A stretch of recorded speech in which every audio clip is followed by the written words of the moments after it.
Hi, this is Liam Noonan, and this is Artifact 2, looking into anti-homeless architecture for English 1102 Professor Taylor. Just a brief overview. Cities across the world are implementing new forms of architecture with a common goal, which is to keep the homeless individuals out of these public spaces. These changes include, as you see in the various pictures, split benches, spikes under bridges, rocky pavement, and many others, as you see.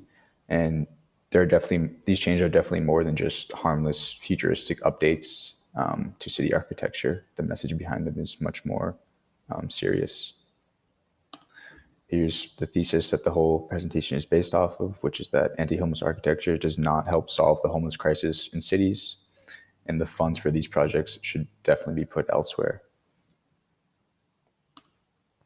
There are some arguments for the implementation of these anti-homeless architecture updates. However, one would be it's a necessary measure to secure public safety. It prevents loitering, and most times they tend to go unnoticed by the public, and the public can still enjoy these general public spaces even with the updates. Similarly, I understand why various shop owners or business owners would not want any trouble from homeless people on their property that could affect their business. So I see why they could be in favor of implementing these various practices. However, defensive architecture is not the solution. Kind of narrowed down to 3 I's to simplify it. It is 1, immoral, efficient, and ineffective, which I will now get into. The first one is immoral. This architecture is 1, dehumanizing, using spikes under bridges and rocks to keep humans from using various spaces in public is shockingly barbaric in practice and intention. And the cities are separating humanity based purely on wealth with all these projects. They're attempting to hide the homeless problem by building these fancy looking structures and parks to keep the interests of their consumers and various customers and business owners ahead of those in need. It is also inefficient from a fund standpoint. These projects are very wasteful. It is merely a cheap alternative to donating to shelters or other services to actually help those in need instead of just ignoring the issue at hand. For example, in Iowa City, with only 75,000 residents, they recently spent $150,000 to replace park benches. Obviously, this money could have gone elsewhere and would have been better off elsewhere. And the entire amount spent on this architecture is much more than it would ultimately cost to provide almost everyone with housing or shelter thereof for some time period being. And this is also ineffective because just simply moving these people out of one area, they still need a place to go. The homeless people still need somewhere to go when kicked out of these public spaces. And it makes life much more difficult for those already struggling. Forcing people to find other places to sleep definitely won't solve the issue. And it doesn't make the areas safer either. There's still the threat for various loitering and other stuff to happen just because a bench is there. That doesn't prevent any of the issues from previous times. Now I'll get into some specific city cases.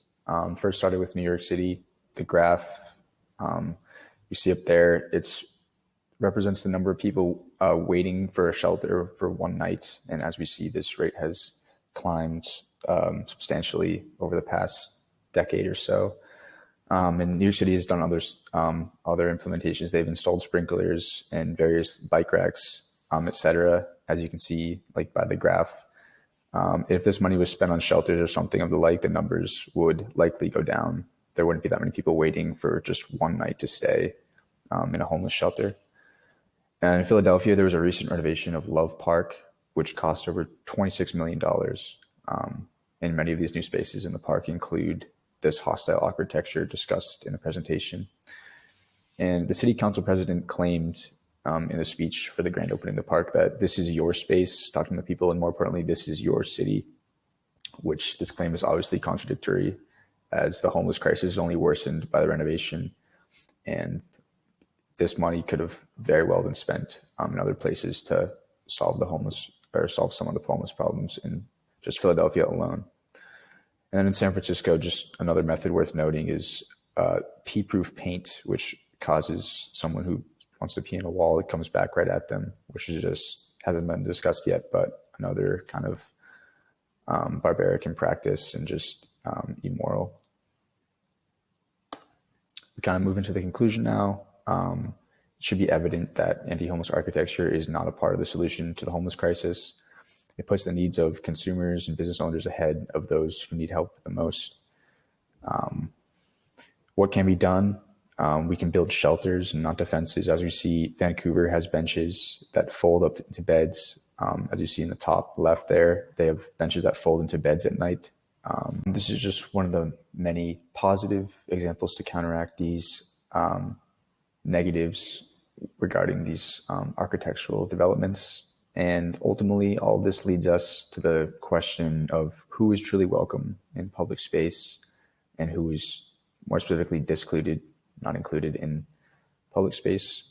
And just to close, this is a brief overview of the research conducted so far, and I hope to dive in deeper to specific city cases further to come up with real solutions and ultimately try to figure out an answer to this question of who truly belongs. Yeah, thanks for watching.